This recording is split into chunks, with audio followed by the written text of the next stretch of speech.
வெளியேறிட்டாரு. ஒரு வயலும் மதிக்கலையா? நீங்க ட்விட்டர்ல இருந்து வெளியேற வேண்டியதில்லை, நாட்டில இருந்தே வெளியேற வேண்டிய ஆள்னு போட்டுருக்காங்க. மதிக்கிற மாதிரி ஏதாவது ஒன்று செய்யணும்ல. இல்லை, சிஐஏ ஏன் தேவையில்லாமல் எதிர்க்கிறீங்க? அது தேவையில்லை, அதனால எதிர்க்கிறேன்.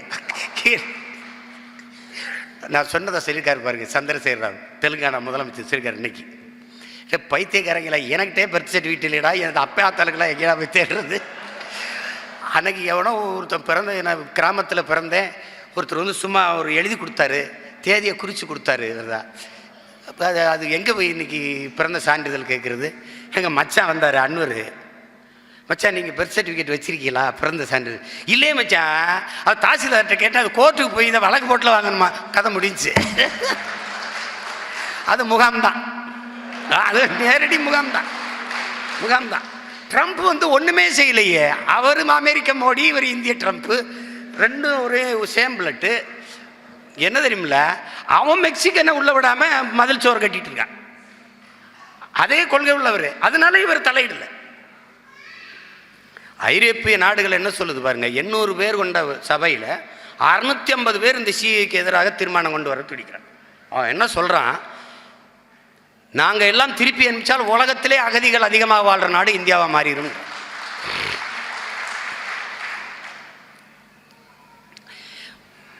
ஒரு தானே நம்ம என்ன சொல்றோம்,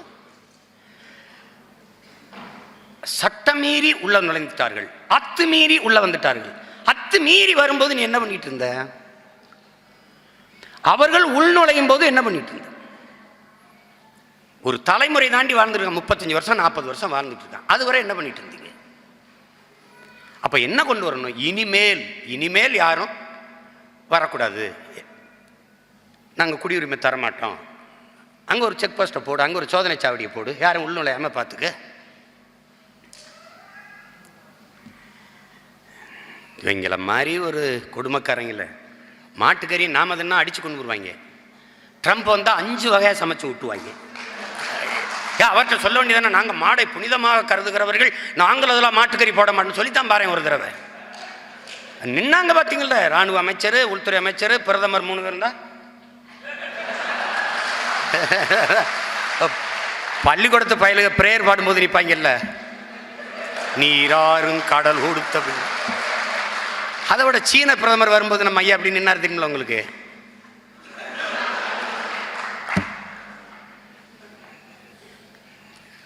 இங்கே தான் பாகிஸ்தான், இந்த பங்களாதேஷ் கிட்ட தான் அந்த மிரட்டல் உருட்டலாம். இப்போ அருணாச்சல பிரதேசத்தில் சிஏ எடுக்கிறீங்களா இல்லையா? அதை சொல்லுங்களேன்.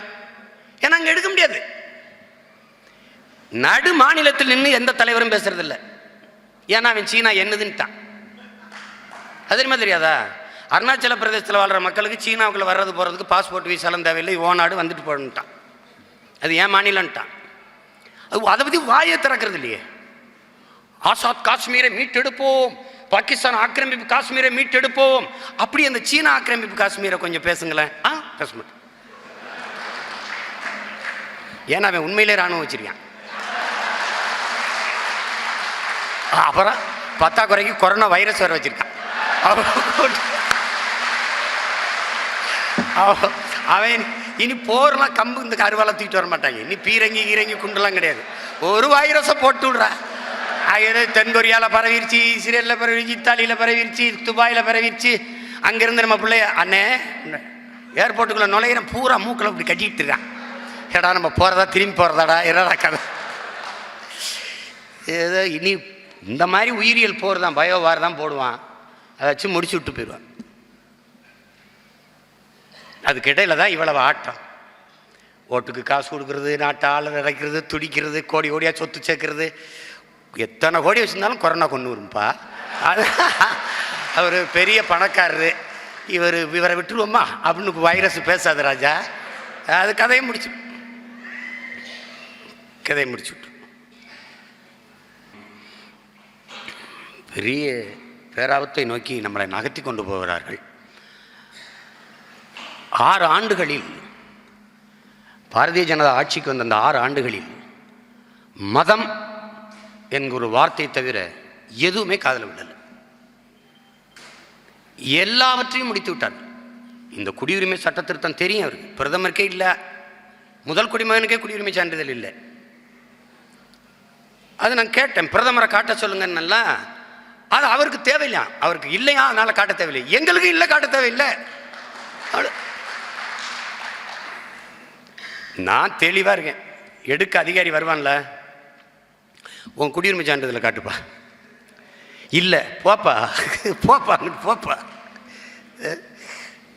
சுற்றி ஜெகன்மோகன் ரெட்டி எடுக்க முடியாதுன்னு தீர்மானம் போட்டேன்.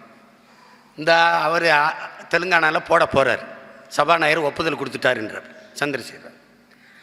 நாளைக்கு சட்டசபை கூடுது, நம்ம மாண்புமிகு நம்ம முதல்வர் போடுவாரான்னு பார்ப்போம். போடணும் இல்லைன்னா, ஏன்னா அவரே சொல்லிட்டாரு, எனக்கே பர்த் சர்டிஃபிகேட் கிடையாது, நானும் முகாமுக்கு தான் போகணும். சரி வாங்க எல்லாம் மொத்தமாக போவோம். என்ன இதோ ஒரு கொடுமை நடக்குது. அதாவது உலக வரலாறுல இப்படியெல்லாம் ஆட்சியாளர்களை நான் சந்திச்சதே கிடையாது. படிச்சிருக்கோம், இவ்வளவோ பண்ணுறாங்க போகிறாங்க.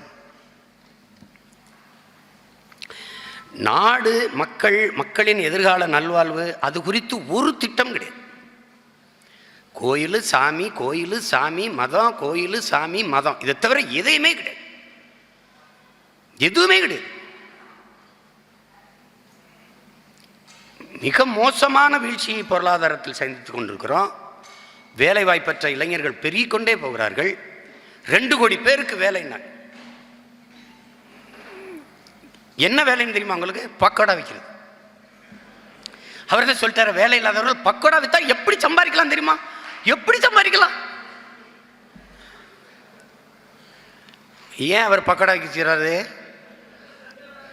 பக்கோடா திங்கும் போது அவர் விற்கும், அப்ப டீ குடிக்க வருவீங்க, அவர் வியாபாரம் சரியா இருக்கு. ஐயோ கொடுமையே கொடுமை. அவர் ட்விட்டரை விட்டு போறோம்னதுக்கு ஒருத்தன் போட்டிருக்கான், போங்க போங்க அந்த 15 லட்சம் தர்றேன், நீங்கள தந்துட்டு போகட்டு.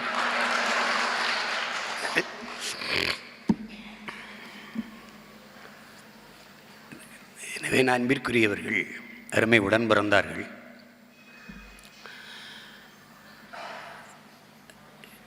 மிக கவனமாக களப்பணியாற்ற வேண்டிய தேவை உருவாகியிருக்குது. மிக 21 தேர்தலுக்கு கொஞ்சம் நாள் தான் இருக்குது. எல்லோரும் தயாராகி கொண்டிருக்காங்க, நாமளும் தயாராகிட்டு இருக்கோம்.